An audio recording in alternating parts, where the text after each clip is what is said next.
قال رسول اللہ صلی اللہ علیہ وسلم قُلُوا لَا إِلَٰهَ إِلَّا اللَّهُ تُفْلِحُوا۔ میرے محترم اساتذہ اکرام اور میرے عزیز ساتھیوں، السلام علیکم۔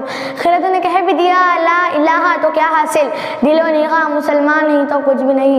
آج مجھے جس موضوع پر خشائی کرنے کا موقع ملا ہے وہ ہے کلمہ طیبہ کا مقصد۔ سامعین اکرام، کلمہ طیبہ اسلام میں داخل ہونے کا مین دروازہ ہے۔ جو شخص کفر سے اسلام میں اور شرک سے توحید میں داخل ہونا چاہتا ہے، اگر وہ یہ کلمہ سچے دل سے پڑھ لے تو وہ مسلمان ہو جائے گا۔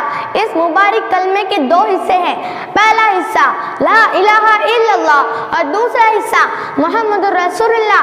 سامعین اکرام، پہلے حصے میں اگرچہ 4 لفظ ہیں لیکن اس میں پوری دین کی ترجمانی موجود ہے، اور اس لا الہ الا اللہ کے اصل اور حقیقی معنی معقوم اگر ہم سمجھ آ جائے تو ہمارے قسم کے شرک سے محفوظ ہو جائیں گے اور ہمارا ایمان مضبوط ہو جائے گا۔ اور اس لا الہ الا اللہ کے معنی ہے نہیں ہے کوئی معبود مگر صرف ایک اللہ۔ عزیز ساتھیوں، یہ وہی کلمہ ہے جس کی دعوت کم بیش 1,24,000 انبیاء علیہ السلام دیتے آ رہے ہیں اور اپنی قوم کو اس کلمے کی طرف بلاتے رہے ہیں۔ چنانچہ حضرت نوح علیہ السلام نے 950 سال تک اس کلمے کی دعوت دی۔ اسی طرح حضرت ہود علیہ السلام نے بھی اس کلمے کی دعوت دی۔ حضرت ادریس علیہ السلام نے بھی اس کلمے کی دعوت دی۔ حضرت اسحاق علیہ السلام نے بھی اس کلمے کی دعوت دی۔ حضرت موسیٰ علیہ السلام نے بھی اس کلمے کی دعوت دی۔ حضرت عیسیٰ علیہ السلام نے بھی اس کلمے کی دعوت دی، اور سب سے آخر میں میرے اور آپ کے پیارے محبوب حضرت محمد صلی اللہ علیہ وسلم نے بھی اس کلمے کی دعوت دی اور فرمایا یا ایھا الناس قولوا لا الہ الا اللہ تفلحوا۔ اے لوگو، لا الہ الا اللہ کی گواہی دو، تم کامیاب ہو جاؤ گے۔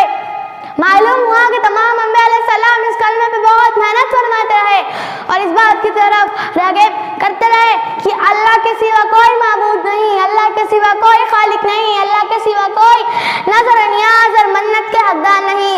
سامعین اکرام، اس کلمہ توحید کی دعوت کے نتیجے میں حضور اکرم صلی اللہ علیہ وسلم نے مصائب کے پہاڑ برداشت کے، بندان مبارک شہید کرائے، جس میں حجر زخمی کرائے، گھر بار چھوڑ دیا مگر کلمہ نہیں چھوڑا۔ سامعین اکرام نہونہان ہو گئے مگر کلمہ نہیں چھوڑا۔ اہل بیت رسول اللہ صلی اللہ علیہ وسلم نہونہان ہو گئے مگر کلمہ نہیں چھوڑا۔ حضرت سمیہ رضی اللہ تعالیٰ عنہ کا نیزہ مار کر شہید کر دیا گیا مگر کلمہ نہیں چھوڑا۔ حذیفہ رضی اللہ تعالیٰ عنہ کو ابلتے ہوئے پانی میں ڈالا گیا مگر کلمہ نہیں چھوڑا۔ آخر کیوں نہیں چھوڑا؟ سامعین اکرام، آخر کیوں نہیں چھوڑا؟ اس لیے کہ کلمہ ہمارے نبی صلی اللہ علیہ وسلم کا منشور تھا، اس لیے کہ کلمہ ہمارے نبی صلی اللہ علیہ وسلم کا دستور تھا۔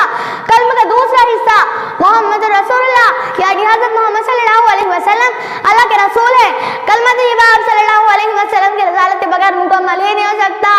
دین آپ صلی اللہ علیہ وسلم کی رسالت کے بغیر کامل ہی نہیں ہو سکتا۔ اسلام آپ صلی اللہ علیہ وسلم کی رسالت کے بغیر مکمل ہی نہیں ہو سکتا۔ بلکہ میں تو یہ کہتی ہوں، آپ صلی اللہ علیہ وسلم کی رسالت دین کی ضامین، آپ صلی اللہ علیہ وسلم کی رسالت اسلام کی ضامین، آپ صلی اللہ علیہ وسلم کی رسالت عدل انصاف کی ضامین۔ آخر میں اللہ تعالیٰ سے یہ دعا کرتی ہوں کہ بار الہ سبھی لوگوں کو کلمہ طیبہ کے مقصد کو جاننے اور اس کے مطابق زندگی گزارنے کی توفیق عطا فرمائے، آمین۔ وآخر دعوانا الحمدللہ رب العالمین۔